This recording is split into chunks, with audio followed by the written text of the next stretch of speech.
Hey guys, this is Matt with K&B Reptiles. We just took our Western Hognose group out of Brumation, so just want to take a quick look at them, show you guys what we've got for our breedings for this year. This will hopefully be our first year of production with the Western Hognose, so we're crossing our fingers. We'll also go over how we've been brumating them, give you guys some tips on what has been working for us, and then if you guys have anything that works for you that you found success with, by all means, let me know. We're really just getting started with our hognose group. They're awesome snakes, so I'm really hoping we can find success with them. That way we can get some more production going forward. So we'll jump into the how we've been brumating them, and then we'll go over each of the snakes and show you what we've got.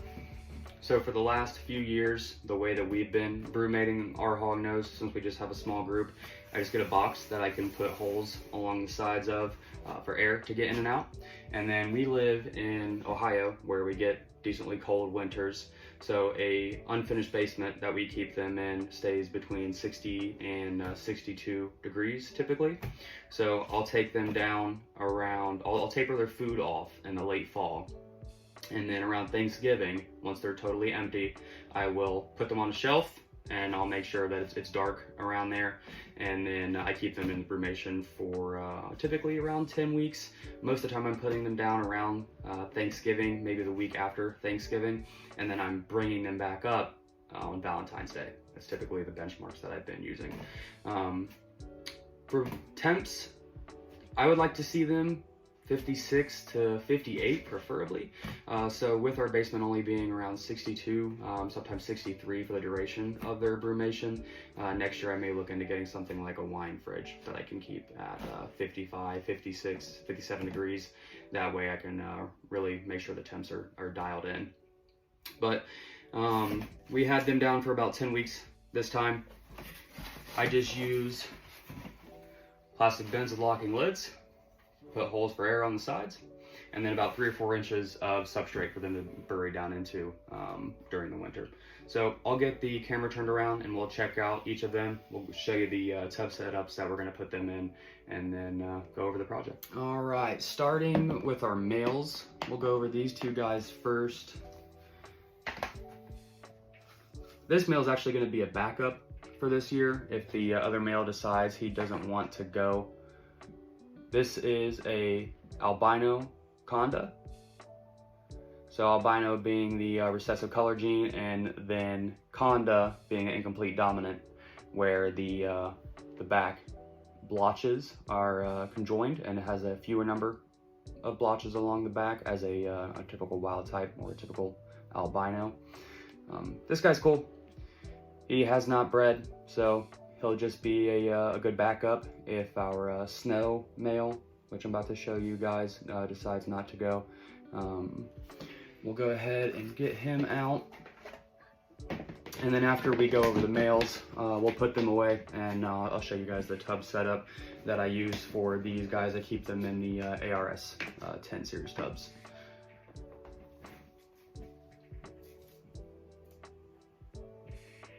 So this is a snow, which is the double recessive albino xanthic. So he's about 2.5 years old.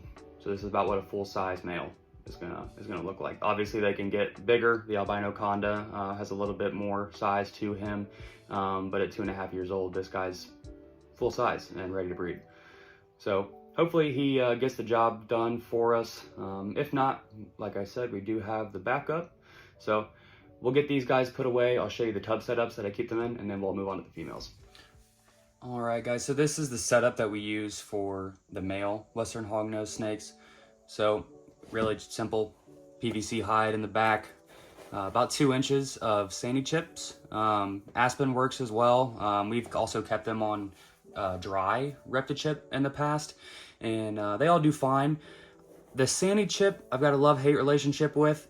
It gets everywhere, so I'm sweeping it up pretty often, but when they go to the bathroom in here, it acts like a cat litter and it clumps together. So cleaning is way easier with the sandy chips, which is why I've opted to use that. The bottom level of this rack is where I'm going to start them in. I'll keep them here. I've got it actually unplugged from the main heat right now. So it's ambient temp in this tub right now. It's around 76, 77 degrees in here. As we get further in to the season and I warm them up a little bit more, since they've just come up from brumation, I'll plug it back in and then I'll raise their hot spot to about 84, 85. And then for the females, I'll keep them about 86. So we'll get these two put away, and then we'll get the females put away. They've got a very similar setup. It's just gonna be a little bit of a bigger tub. So again, these are your ARS 10 series tubs. So we've got the albino conda male. Let him go in, and then our snow male, which hopefully will be the sire to both of our females this year. And he's real active. Every time I open up his tub, he's trying to run out. All right, we'll let these guys get some water in them, and there he goes already.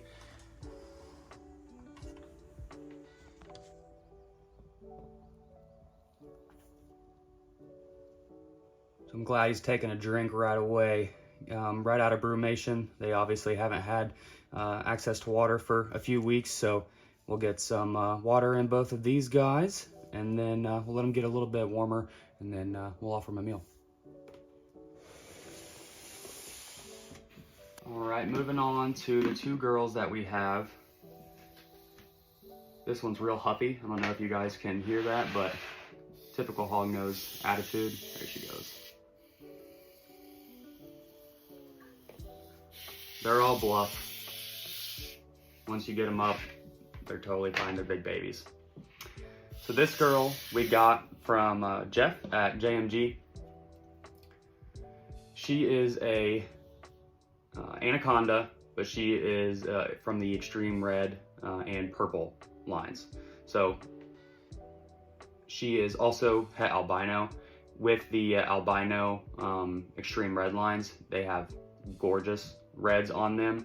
If you guys haven't seen those, definitely check those out. Jeff has a lot of them posted on his page.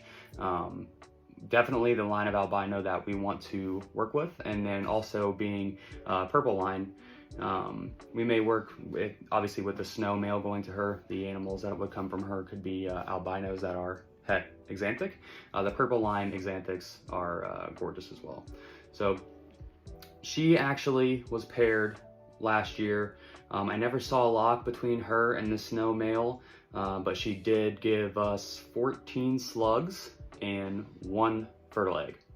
I put the fertile egg in the incubator, and about halfway through incubation, it went bad. So it was her first year breeding. I'm hoping that this year she actually gives us some viable eggs, but both of these females are about the same size. They're both about 250 grams. 3 years old is typically the benchmark for breeding your female hognose. You'll see a lot of times 250 grams be recommended as the starting breeding weight, but that's all going to depend on your snake. It could be smaller than that, it could be way bigger than that. It really just depends on the maturity of the animal itself.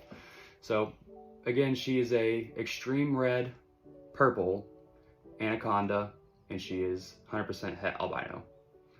So we'll get her put away. And then the next girl, if you guys have been following us, if you're familiar with our TikTok, she's the reason why our TikTok blew up in the first place. So this is Noir.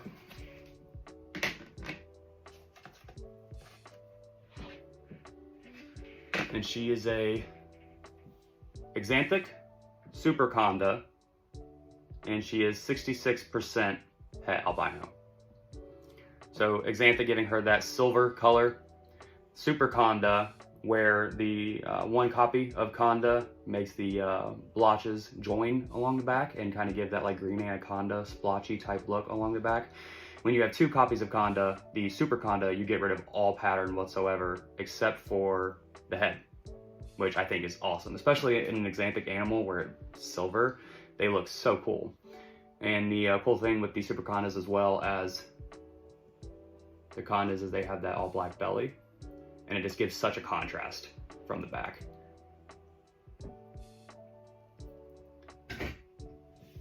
So we're really excited about her. the other female as well, don't get me wrong, but Noir kind of has a special place in our hearts. So really hope that she goes this year. And she's about 250 grams, and she should be ready to go. So we'll get these put away. I'll show you guys the tubs that I'm keeping the females in right now and the setup that I have for them for the breeding season. So these are the setups that I'll use for the adult females. These are the Freedom Breeder 20 tubs. So we've got a lay box in here, and for right now I've got some fibers from Reptile in there for a little bit of humidity. I'll probably sub that out. I may do a little bit of organic topsoil, so some cocoa coir, something a little bit finer for them to kind of dig down into whenever they are ready to lay their eggs. And then again, I'd use the sandy chips in here as well. Makes it a lot easier to clean. So similar setup, just a little bit bigger. That way these girls have a little bit more space. And then I also am able to put in that lay box because they definitely will utilize that. So I did forget to mention when I was introducing them that both Noir and the Snow male, they were both produced by Jason Taylor at Beyond GenetiX. He's been great to us as well. All right, we'll let them go down in. We'll see if she takes a drink. A lot of times straight out of brumation, they'll be real thirsty. Nope, wants to cruise.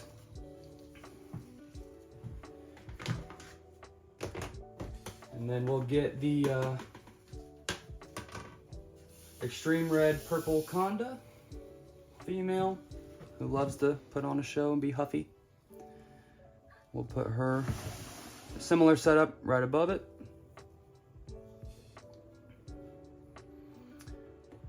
So we'll let them acclimate, get a little bit warmer, and then once they have a few days in here, I'll go ahead and I'll offer them a meal before we get into pairing.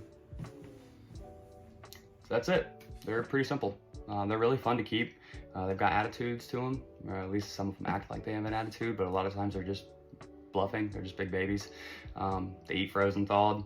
The babies, sometimes you'll need to scent their first couple of meals, just like other colubrids. Sometimes it takes a little bit of work to get them eating consistently. But we've had people reaching out for hognose for the last 2 years, and unfortunately we just haven't had the production. So I'm really excited to see what we get from these two females this year. Hopefully we have our first hognose babies in 2023. So we'll let them get warm, let them drink some water, we'll get some meals in them, and then we'll start our pairings. So we'll make another video whenever we get to that point, but for now, you guys have a good rest of your day.